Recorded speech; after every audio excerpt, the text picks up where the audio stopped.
Conseguimos agora restabelecer o contato com o Rodrigo Reis, que estava conversando com a gente, diretor do Instituto Global Attitude.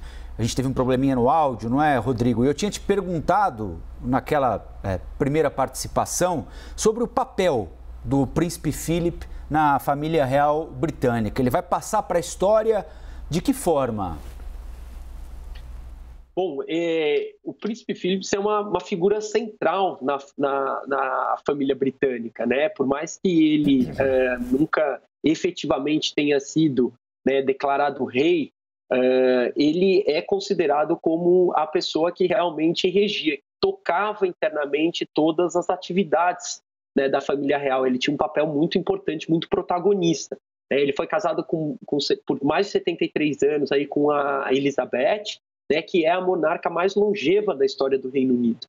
E com certeza ele deixa um legado, né, um legado bastante, eu diria, curioso, de certa maneira.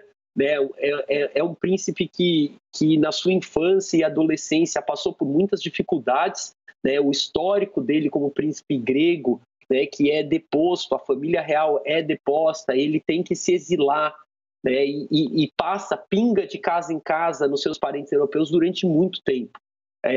Mas eu acho que principalmente o legado que ele deixa é um legado muito devoto à rainha, né? Ele completou, junto com a rainha, mais de 22 mil compromissos reais por conta própria. Ele acompanhou a rainha em todos os tours da rainha internacionais, né? Todas as viagens reais e realmente eventos no qual ela participava.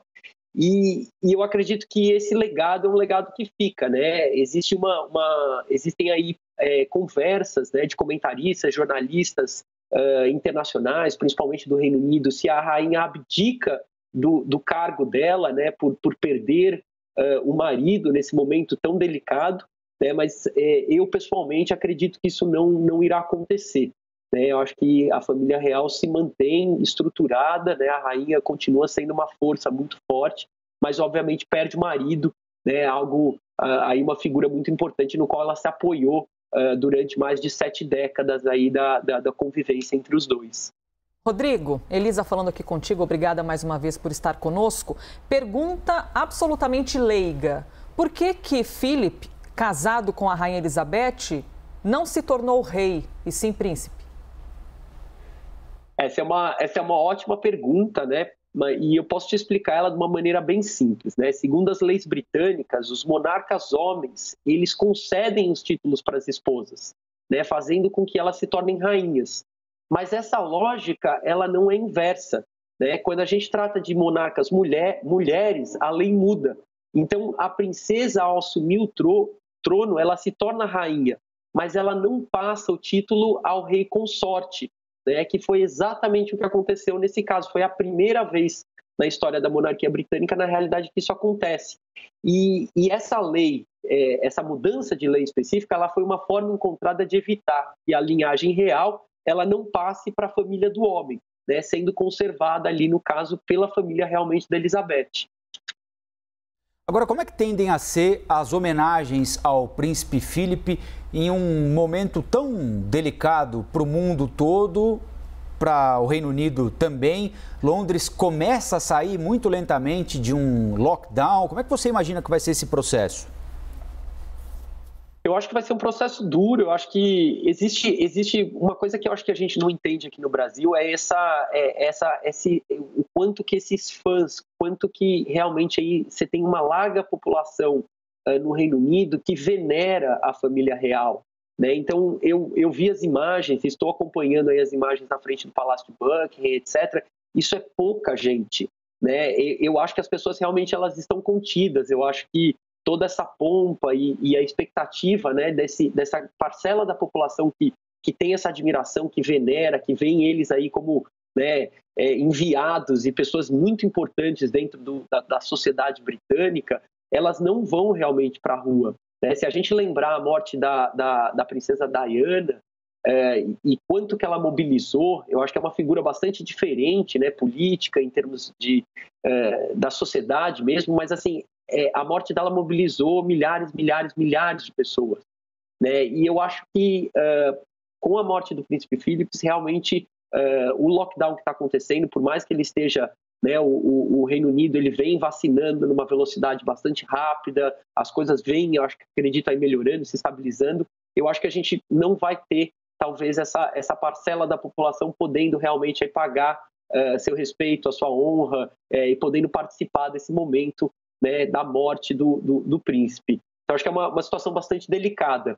Né, diversos primeiros ministros, a gente tem o primeiro-ministro indiano, o Modi, a primeira-ministra escocesa, o Boris Johnson, diversas figuras se manifestando, mas eu acho que realmente aí a população ela não vai poder pagar esse respeito, poder realmente aí estar na rua na mesma quantidade do que a gente talvez aí esperaria devido à importância do príncipe Philip.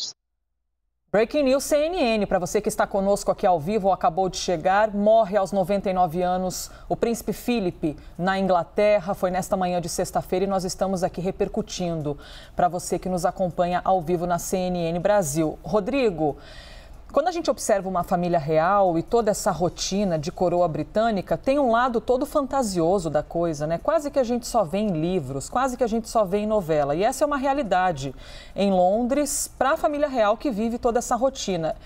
Quem é que banca toda essa pompa da família real? Eu não imagino qual seria o tamanho de uma conta bancária para dar conta disso tudo. E por que eu estou te perguntando isso? Porque se por um lado existe toda uma admiração e um respeito pela história da coroa, existem críticas muito enfáticas também, né, em cima da quantidade do gasto que é sustentar uma família real. Exato, eu acho que esse é um ponto que vem sendo levantado, né, e cada vez mais significativo, eu diria aí, nos últimos anos. Basicamente é o contribuinte britânico que paga pelas contas da família real, mas a família é uma família muito rica, né, que com muitas propriedades, terra, existe todo um contexto histórico que sustenta essa riqueza. Mas efetivamente, né, os gastos mensais eles vêm provenientes aí do pagamento de impostos da família, dos próprios cidadãos aí do Reino Unido.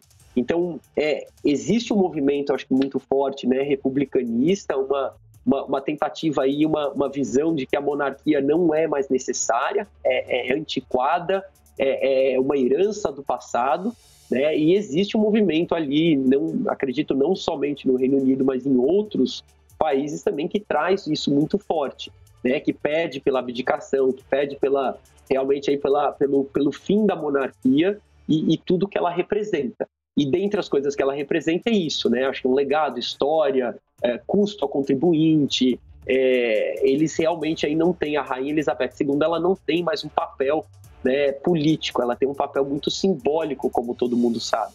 Então, esse questionamento, eu acredito que ele vai continuar existindo, né, e a gente precisa realmente ver qual que é o desdobramento disso no futuro. Se realmente essas forças aí antimonarquistas vão ganhar proeminência ou não, né, se essa tradição e todo esse legado histórico que existe é algo que permanece importante à sociedade britânica. Rodrigo Reis, diretor do Instituto Global Attitude. Obrigada, por vir até aqui compartilhar conosco todo o seu conhecimento sobre a família real. Obrigado, e colaborar com a nossa cobertura desta sexta-feira. Bom dia. Obrigado, bom dia, até logo.